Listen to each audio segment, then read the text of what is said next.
és el lloc on es viu. Aquesta proposta el PSC ja ha dit que la rebutja. Les reunions per seguir negociant s'han fixat per cada divendres al matí. I l'episodi de vent va a la baixa. Protecció Civil ha desactivat l'alerta pel temporal, tot i així recomana que no s'abaixi la guàrdia. Barcelona, Benet i Nico. El telèfon d'emergències ha rebut 408 avisos des que va començar la ventada ahir a la nit. No hi ha hagut, però, cap incident greu. El director de la Protecció Civil, Jordi Auric, reconeix que tenir el temporal de matinada ha de facilitar el tant.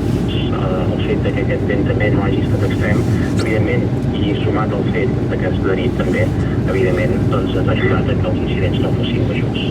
La previsió és que a partir d'ara el vent vagi de baixa i es concentri al sud de Catalunya i per això s'ha desactivat l'alerta. Les incidències més habituals han estat la caiguda d'arbres i la mobiliari urbà i també les nostres dèlcies. A València, en canvi, una persona mort com a conseqüència... A casa teva també deu venir, no? On? A casa teva. A fora de la ciutat, però no gaire. Un home de 34 anys, a qui li ha caigut un mur a sobre. Vaig per aquí baix.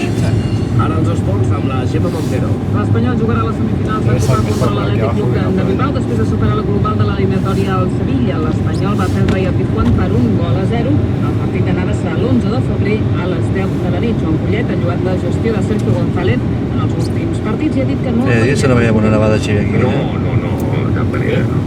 Feia dies que no veiem una nevada així. Això el que es planteges és que fa dies que estan realment ella està content també amb l'equip que té, i la gent va crear moltes dubtes i vaig estar parlant amb ell amb el director esportiu, vam fer un parell de reunions i bueno, doncs es va arribar a la conclusió de que seria de seguir confiant en tothom, però jo amb el Sergio en cap moment plantegem que s'ha de fer un canvi.